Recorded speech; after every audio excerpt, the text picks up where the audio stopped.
Okay, what this will be is a review for the final exam, but I'm not going to give the answers. I'm just going to review the strategy for finding. Now, if you've worked these out, I do have the answers, and you can check with me, and I will let you see the answers. Okay. Otherwise, we're just working on strategy. So let's go up a little bit here and see what we can come up with here. Now, the first one, we have a value v and a time t, and we're defining it by this formula, where C is the original cost, R is the rate of depreciation.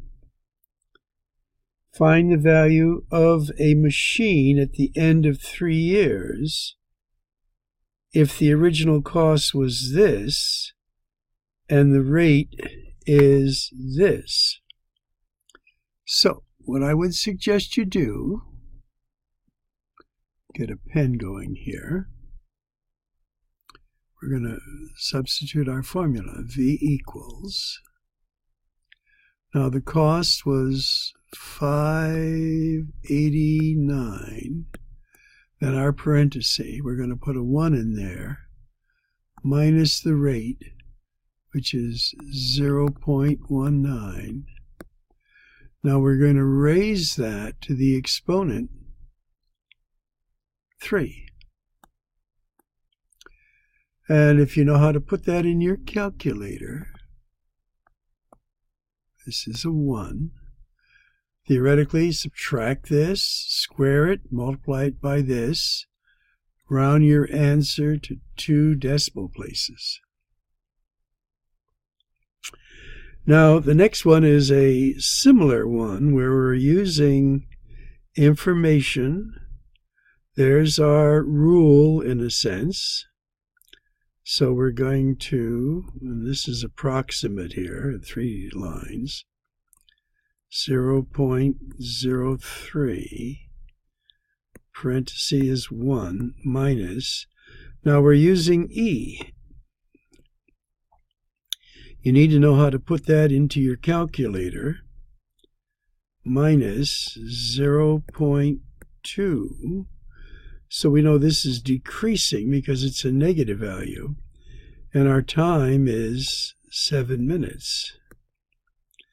So theoretically, you could multiply this together and get a negative 1.4 here, and then you close your parentheses. So you could go 1 minus E on your calculator. If you need to put in the caret, do so. A negative 1.4, close the parenthesis, and then later multiply it by 0.03. And you've done some like these in the past. Now there are a few easy ones inserted here. Here's an easy one. You're just going to FOIL that. And to review the FOIL with you, let's get a pen going here. Outers. Well, first, then the outers, then the inners, then the last. You get like terms in the middle, join them together.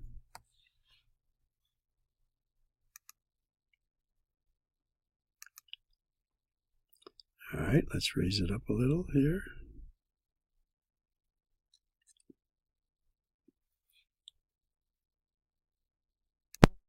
Now, we had a number like this that we reviewed already. This is chapter 12 stuff. And here they're asking us to solve this quadratic equation. And they first want us to identify our A, which is a -2, our B, A is a -2, our B is a 2, and our C is a 7. And remember, you can only identify them when it's in standard form. All of the terms are on the left equal to 0. And then there's your A, there's your B. Don't forget to include, if it had a negative sign, the negative, and there's your C. And then they want you to take these values and put them into the quadratic formula and simplify. Now, if you get something like the square root of 60, remember they want you to simplify that. That is actually the square root of 4 times the square root of 15. The square root of 4 is the largest square, perfect square, you can pick out of as a factor of 60. So this would then become 2 the square root of 15. And then you would have to deal with it. Again, we're showing strategy, not the answers.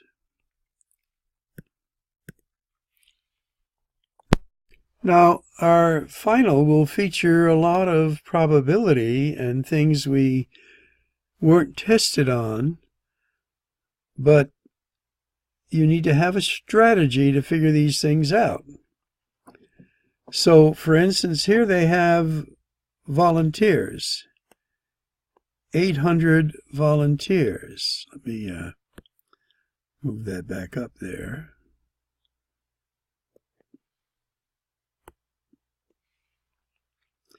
Now, I made a little Venn diagram to help me do some calculation. We had tour guides, they're saying. They were 544 tour guides. They were 430 were retirees, and 315 of the tour guides were retirees. So that's going to be the question that you have. Where do you put that 315? And I'll give you a little hint. It's probably right there. Then you're going to answer the question, how many volunteers were tour guides but were not retirees?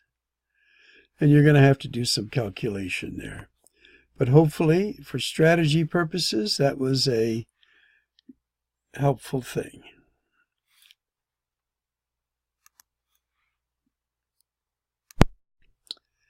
Now, in this next one, strategy for doing this, they're giving you the universe.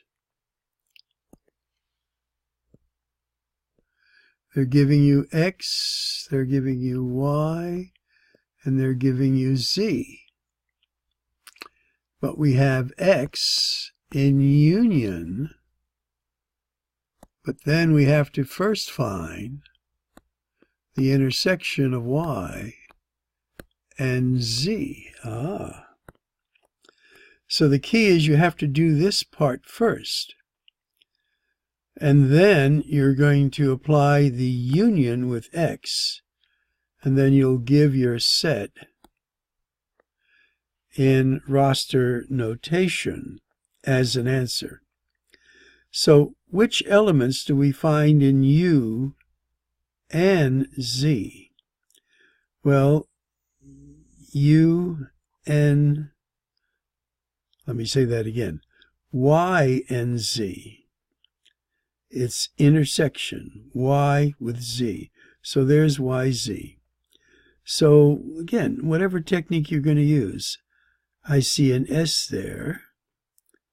So I could put a little mark there.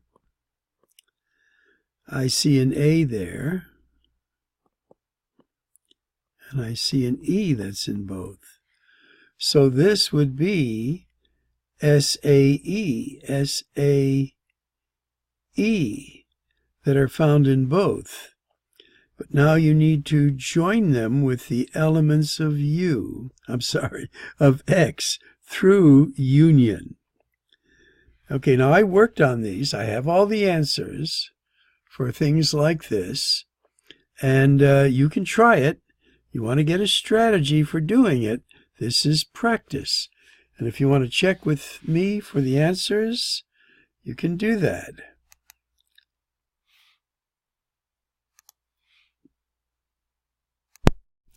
Now, for this next one, we have set A are the letters in cake. And the universe is the alphabet, I'm assuming. Although I didn't read them all, but I'm pretty sure they're all there. Now, what would A complement be? Well, it would be those elements that are in the universe that are not in A. So I can help you on this one a little bit for strategy. We have a C, so we would eliminate the C. We have an A, so we would eliminate the A. We have a K. And we have an E. So once you eliminate those elements in A, then the rest that are in the universe make up A complement. Now, I looked at this one, and if I had, a lot of time, and if you had a lot of time, you might be able to figure this one out, but this is one of those real tedious ones, so I'm going to just skip that. And I didn't work out the answer of that because it was just so tedious. Hopefully you're not going to get one like that on your test. Okay, let's go on a little bit now. See if I can raise it up without pausing. There we go. Okay, for these next two, they're asking you to select a graph out of multiple choice graphs. So let's take a look at this here. And this is in the form f of x is such that it's like your base to the x power. And that's like a sort of a number larger than a fraction of less than 1. And this one is f, where it's 1 over b, that is a fraction of some sort, raised to the x power. Now, I spent a lot of time working on these, and let's just make a quick little graph to indicate what a graph that is in this general form would look like. Now remember, they all go through a positive 1. So this one gets close to the abscissa over here, and then looks like so. So that's the graph you're going to pick out. Remember, it's going through 1. And this one, again, it's going to go through 1. And the graph of this one will look like this, and it gets closer to the abscissa on the other side.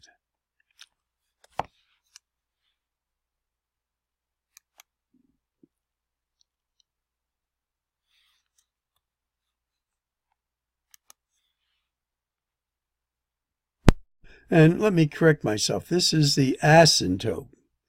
This is your horizontal asymptote, which is your x-axis. The abscissa is something else. Sorry about that. All right, let's raise it up and get to our next value here. In this next one, what we're going to look at here is graph the solution set of the following linear inequality. So for something like this, I would suggest you make a X and Y-intercept t-chart. You want to find out what is the line of this graph. So if x is a 0, y will be a -3.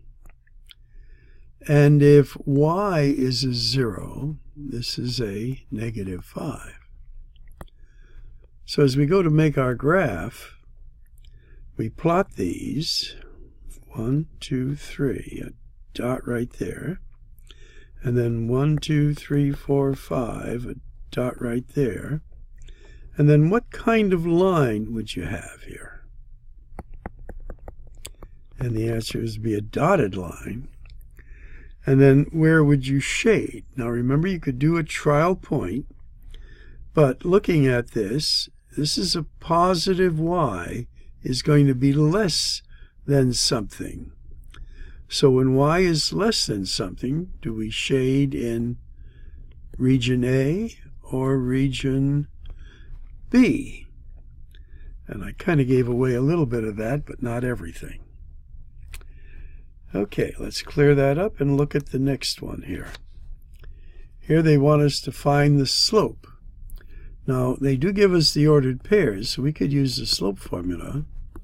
Y sub 2 minus y sub 1 over x sub 2 minus x sub 1. Or you could just take it right from the graph. It's going to have a run of 4 and a rise of 1. So 1 over 4 is your slope. And if you did this calculation, it would give you the same value. Now, they might ask, what is the equation of this line then?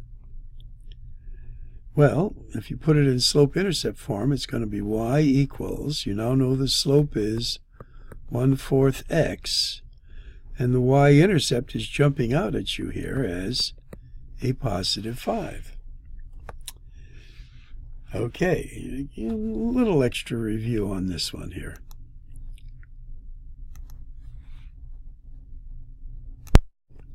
For this one, we did a number like this recently. The strategy was, if your bases are the same,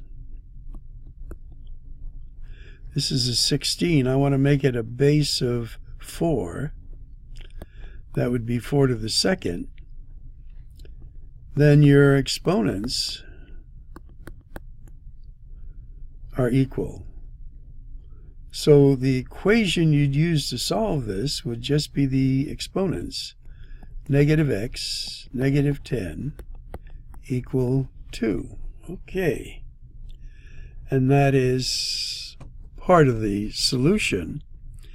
Now keep in mind, on your blue sheet, I can give partial credit for any of this that you try, but you need to finish within the 2-hour time frame. All right, going on to this one, what would be the strategy there? Well, you have to do the exponents first. So this is going to be 5 to the second, which is 25. And then remember, there's a 1 there. So that's 5 to the second. This is m to the second times 2, which will be m to the 4th. And then you're going to multiply this by 3. You do what's in the parentheses and exponent first. That's not the final answer, but that's on the way. All right, let's raise it up here a little bit. Now, for this one, it's okay to get rid of the parentheses here. This just becomes 3ab to the negative 2, but we just don't want negative exponents. So what we'll do is this will be 3a, and then we take our negative exponent, bring that down to the denominator. Okay, again, I don't want to write all the answers, but I do have the answers written down. If you want to check with me, you can borrow that.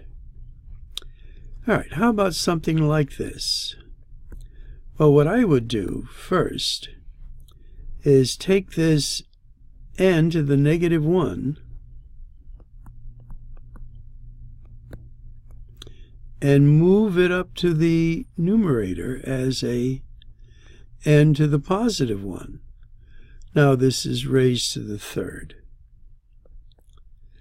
So here we're going to take -4 and raise it to the third. That'll give us a negative. We're going to multiply this and multiply that, and that would be the answer.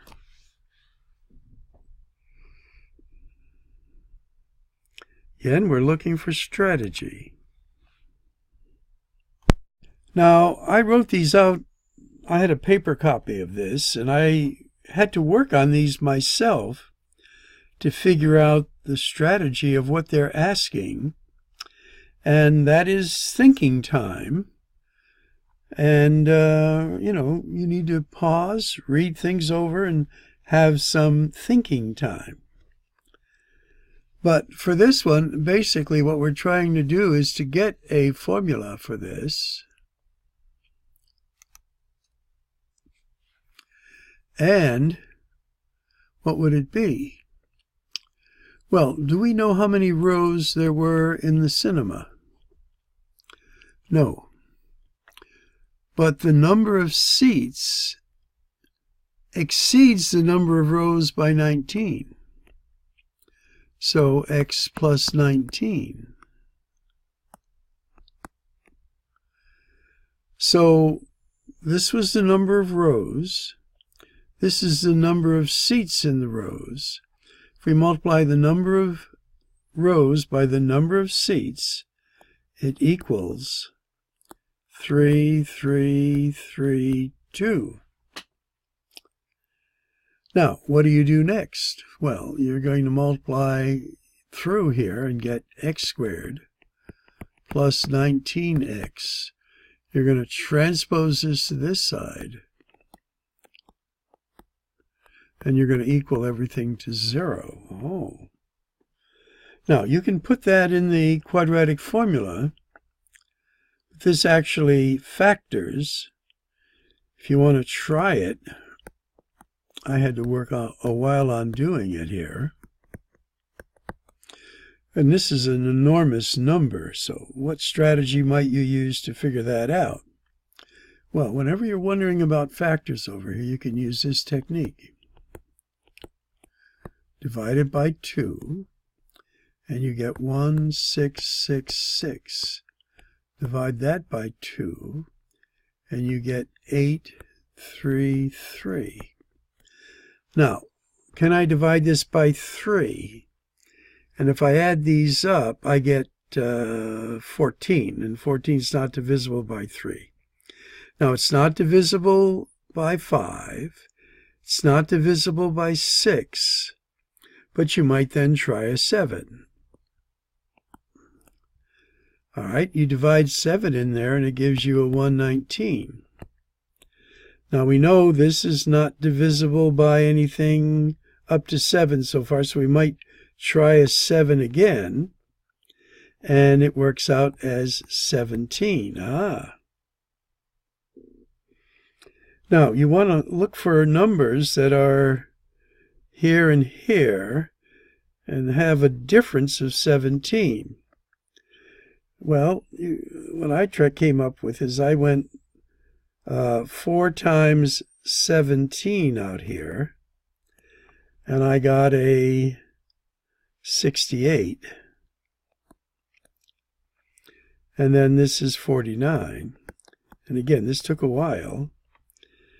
And which one has to be plus, which one has to be minus?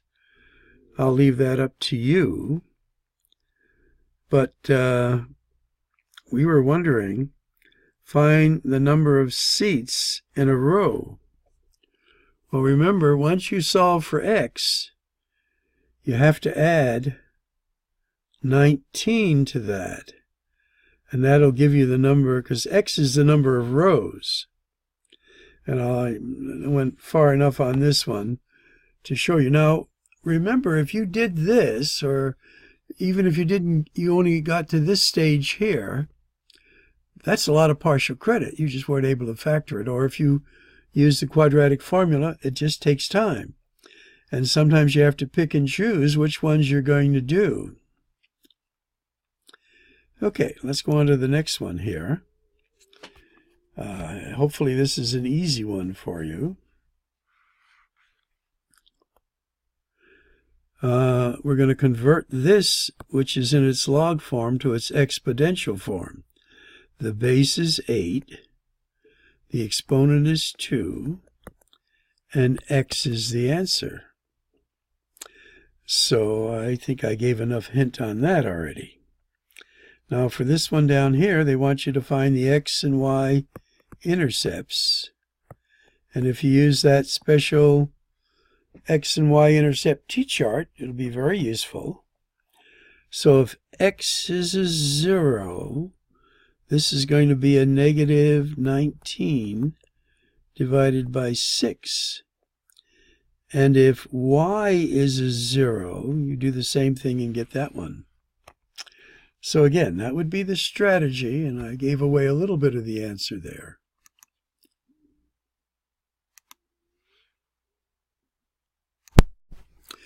Now, for this next one, it says one integer is 9 more than the other. So, x equals y plus 9. Their product, which would be x times y, equals 112. You might say, how in the world would I do that? Well, we know what x is already, and we're going to substitute x times, well, I should say, let me just work that here a little bit.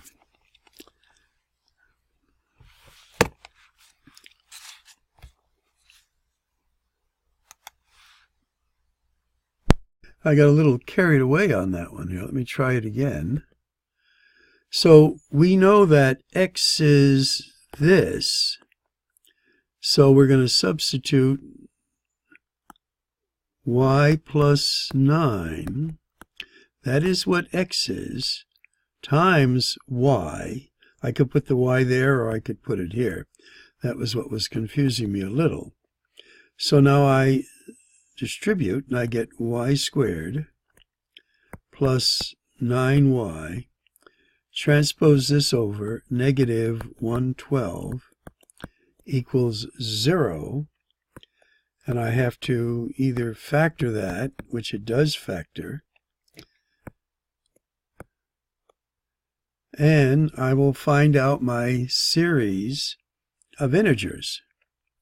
Now, you're going to get two sets of answers. Remember, you can have two answers that are negative, and you could have two answers that are positive to end up with a product of 112. And if you factored that, they would give you the 2. So again, if you want to see the answers, I have that one worked out.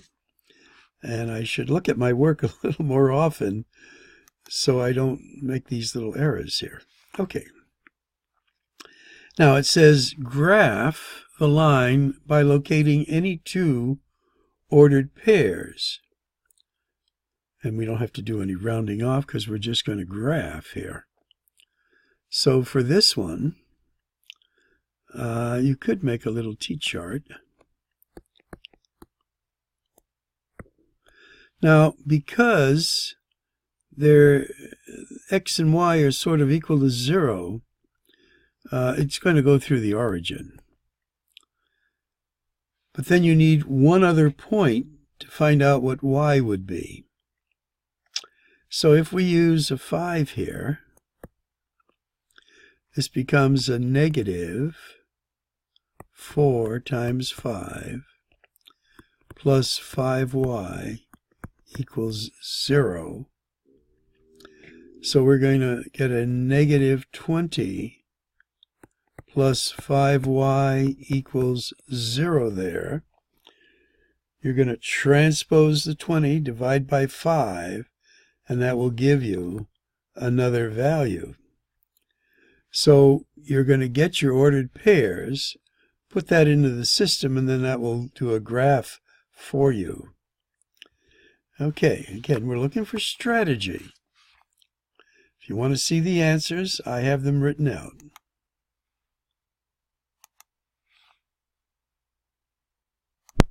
Now, looking at this, we're working with function here a little bit. where they want us to put this value, -3 there. So it would be 8 times -3 plus 2, and that would be this answer. Now this one's a little more tricky. It would be 8. We're going to put the a minus 2 in there, plus 2. Just distribute, combine like terms, and those are pretty straightforward. Now in this next one, they're asked us to write an equation. They're giving us the slope, and they're giving us the y-intercept. So y equals mx plus b. Y will equal, you're going to put the slope there, and just the b part there. Okay.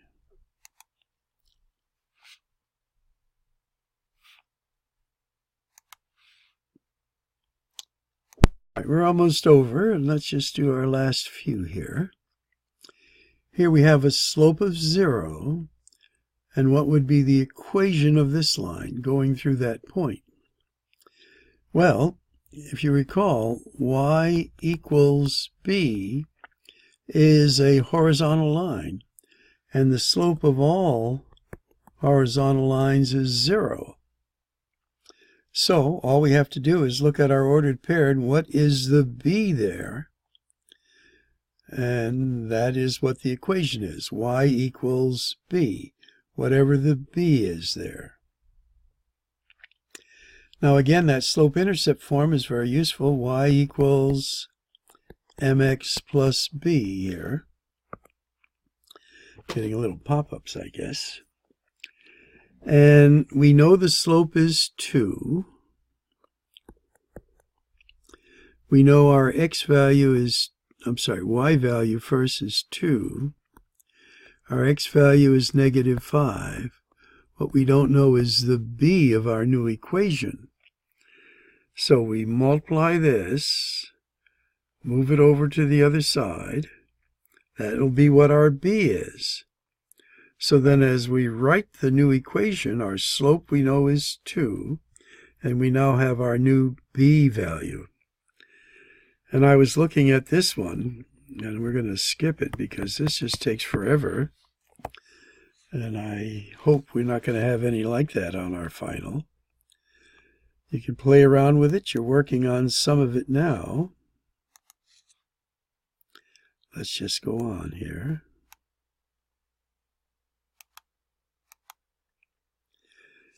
Now, we'll take a look at these, and this is the end of the test here. And if I can give you a little hint on this one, I will. So we have a pail or a bucket or something in which there are marbles. And we want to fetch some out. Now, how many marbles are in this pail? Well, if you read it carefully, it says there are 11. Now, some of them are red. That'll be 6. And some of them are blue. And then some of them are green. And there are 4 with green on it. But as we read this through, we say that 2 of the red marbles also have green on it. So that would include some of this. So this would be like 6 plus 4 minus the 2 that have red and green. And again, I worked on this for a while. So this gives us 8 out of 11. So I kind of gave that one away here. And then you could leave it as a fraction or put it into percent form. I got carried away on that one. All right, write using roster method. So here you're looking at sets, and we have to start thinking of them. Now it's a two-digit number. So in order to be a two-digit number, we can't use the 0, 3. That's not a two-digit number. So we have to start, in a sense, with 10. And then what I did, and it took a while, is I started to go through these numbers, mentally listing them, that are less than 43, but are divisible by 3. So as I started these, I went 10, 11 is odd, but it's not divisible by 3. Then I went 12, but that's even. That's divisible by 3. 13, 14, 15. 15 is odd, and it's divisible by 3. So that's one of the numbers, and you just go on to get them. And I've written that one out, and I have the answer if you want to see it. So our last one here is to factor this trinomial, which is sort of easy after some of these other things we've been doing. And no common factors, just see factors of 40. That will give you 13. And it's 5 and 8. I'll let you put in the signs. Maybe we have one more.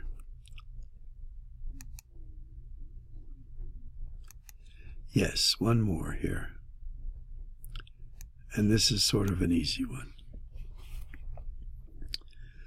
So looking at this, we're going to get what out of each one?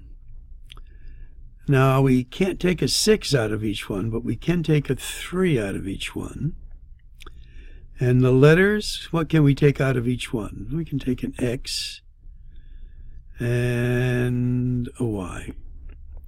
And then whatever else is left, we put there and there. Okay. This ran, what, how many minutes? 37. Wow. But I think it's going to be very useful for you as you prepare for your final exam.